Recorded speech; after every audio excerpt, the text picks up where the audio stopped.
Hello दोस्तों, इस प्यार को क्या नाम दो। एक बार फिर स्टार प्लस के मोस्ट पॉपुलर शो में आपको दिखाया जाएगा आस्था सारा गिफ्ट का जो सामान होता है उसे पैक करने के लिए घर पर ही लेकर आ जाती हैं, जहां पर उनका ऑटो जो होता है वो पहले से ही ख़राब हो जाता है। सभी लोग आस्था का इंतज़ार कर रहे होती है। पार्टी की पूरी तैयारियां जो होती हैं वो हो जाती है कि तभी वहाँ आस्था आ जाती हैं। आस्था को देखकर पहले श्लोक जो होते हैं वो उनसे सवाल करते हैं, कहते हैं कि ऑफिस का काम तुमने सही से ख़त्म किया। वो कहते हैं कि हाँ, मैं सारे गिफ्ट्स वगैरह जो है करके आई हूँ, तुम उन्हें डिस्ट्रीब्यूट कर देना। वो कहते हैं कि हाँ, वो तो कल का काम है, आज का काम नहीं है, कल का काम हम कल ही देखेंगे। आस्था जो होती है वो कहती है कि तुमने क्या सोचा था कि मुझसे काम नहीं होगा?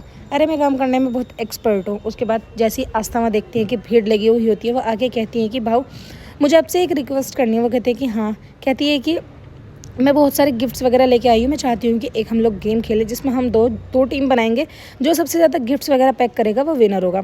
तभी काव्या जो होती है वो कहती है कि चाची, तुम और चाचू जो है मेरी टीम में आना। आस्था कहती है कि हाँ बिल्कुल।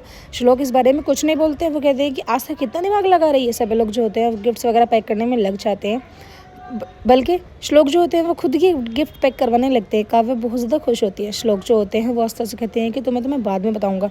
आस्था कहती है कि ओ हेलो, तुमने ये नहीं कहा था कि गिफ्ट मुझे ही पैक करने हैं, तुमने कहा था कि गिफ्ट्स पैक होने हैं। अब वो मैं किसी से भी कराऊँ, इसमें मतलब लड़कियों का ही तो दिमाग देखा जाएगा। तुमने कहा था कि लड़कियों के अंदर दिमाग नहीं होता है। अब देखो मैंने कितना दिमाग लगाया। फाइनली सारे गिफ्ट्स जो होते हैं वो पैक हो जाते हैं। विनर जो होती है वो काव्या होती है, छोटी बच्ची होती है, इसलिए काव्या को भी विनर कर दिया जाता है और आस्था उसको एक चॉकलेट देती है। श्लोक ये सब तमाशा देखते रह जाते हैं कि आखिर आस्था ने दिमाग कितना लगाया, कितनी ओवर स्मार्ट है। उसके बाद श्लोक जो होते हैं वो कहते हैं कि बहुत दिमाग लगाया तुमने, लेकिन याद रखना श्लोक के आगे तुम कभी जीतने वाली नहीं हो। आस्था जो होती है वो कहती है कि हार की और जीत की तो बात ही नहीं चली है, बात चली थी सिर्फ गिफ्ट्स वगैरह पैक करने की, ऑफिस का काम फिनिश करने की, सो मैंने कर दिया है। उधर आप देखेंगे काव्य की माँ यानी सोजल जो होती है वो पूरी प्लानिंग करती है आस्था को नीचे दिखाने के लिए। वो अपना गाउन जो होता है उसको रख के चली जाती है और उसकी साड़ी वहाँ से और जेवर लेके अपने वाले रूम में चली जाती है। जो कि काव्या होती है वो उनकी नज़र उन पर पड़ जाती है। काव्या कहती है कि मम्मा आप जो है मतलब यहाँ पर क्या कर रही हो। आस्था जैसे ही अपने रूम में पहुँचती है देखती है कि वहाँ पर एक ब्लू कलर का गाउन रखा हुआ होता है। वो कहती है कि आई ने मेरे कमरे में ये गाउन क्यों रखा, ये इस तरीके के कपड़े पहनूंगी क्या मैं? ऐसा करती हूँ मैं एक बार आई से पूछ लेती हूँ। वो जैसे ही आई के पास जाती है कि आई अक करती है ना धक करती है, डायरेक्ट उनसे यही कहती है कि जो कपड़े मैंने तुम्हारे लिए भिजवाए हैं जल्दी से उन्हें पहन के नीचे आ जाओ। और सोचा ला के वहाँ को बात को रिला देती है। कहती है कि हाँ हाँ जल्दी से पहन लो ना, आई ने तुम्हारे लिए इतने अच्छे कपड़े रखवाए हैं।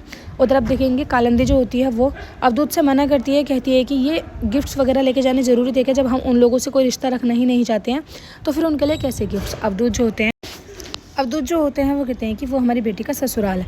सोजल को ये डर लगता है कि कहीं आस्था वो फिर से ड्रेस ना पहने, इसलिए वो खुद ही अपना एक गाउन पहनकर उसके पास चली जाती हैं। कहती हैं कि तुम आस्था अभी तक तैयार नहीं हुई हो, जल्दी से तैयार हो जाओ, और हम घर की बहुएं हैं इसलिए हमें भी तो कभी कभी मॉडल बनने का टाइम मिलना चाहिए। लेकिन सोजल इतनी चालाक होती है कि जाके एकदम से अपनी ड्रेस चेंज करके पार्टी में नीचे चली जाती है, जहाँ पर पार्टी में पहले से ऑलरेडी तैयार कर दी जाती है कि आस्था और श्लोक का जो है डांस होगा। जैसे ही आस्था को श्लोक देखते हैं वेस्टर्न ड्रेस में तो उनका एकदम से माथा जो होता है वो ठिनक जाता है और बहुत ज़्यादा गुस्सा करने लगते हैं। वो कहते हैं कि ये कौन सी तमीज़ है तुम्हारी, ये अच्छे परिवार की बहुएं क्या इस तरीके के कपड़े पहनेंगी? वो कहती है कि ये कपड़े मुझे आई ने दिए हैं। श्लोक जो होते हैं वो कहते हैं कि ये इम्पॉसिबल, ऐसा कभी नहीं हो सकता कि आई इस तरीके के कपड़े तुम्हें दे।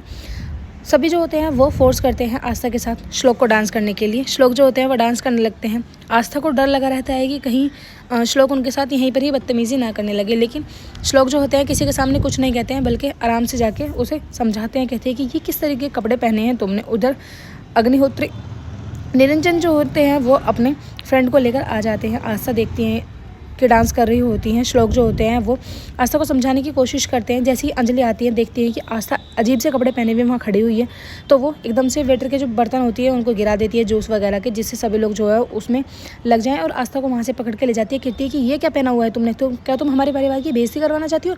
निरंजन जी इतने प्यार से तुम्हारे लिए एक साड़ी लेके आए थे, तुमने उन सबके सामने बेइज्जती करवाने का पूरा ठान लिया है। निरंजन जो होते हैं वो अपने गुरुजी से अपने बच्चों को मिलाते हैं और परिवार की जो बहुएं होती हैं उनको मिलाते हैं। तभी गुरुजी जो होते हैं वो कहते हैं कि हमने आस्था बहू के बारे में बहुत ज़्यादा सुना है, हम लोग शादी पर भी नहीं आ पाए थे, इसलिए मैं अब आशीर्वाद देने के लिए आया हूँ, लेकिन मुझे बहुत जल्दी है, मेरी फ्लाइट है, तो ऐसा करो आप अपनी बहू को जल्दी से बुला लो। अंजलि वहाँ बुरा भला सुनाती है आस्था को, कहती है कि तुम्हें बिल्कुल भी शर्म नहीं आई कि आखिर हमारे परिवार पर कितनी उंगली उठाई जाएगी। अंजलि जो होती है वो सुनाकर कहती है कि तुमने वो अपनी साड़ी क्यों नहीं पहनी। आस्था कहती है कि नहीं, मेरे पास साड़ी नहीं, बल्कि तुमने मुझे यही कपड़े दिए थे। एपिसोड की एंडिंग ऐसी होती है फ्रेंड्स, आने वाले एपिसोड्स में आपको दिखाया जाएगा। आस्था जो होती है वो अंजलि की छवि बन के नीचे आती है। श्लोक इस बात को देखकर बहुत ज़्यादा हैरान हो जाते हैं। वीडियो अच्छी लगे लाइक करें, चैनल को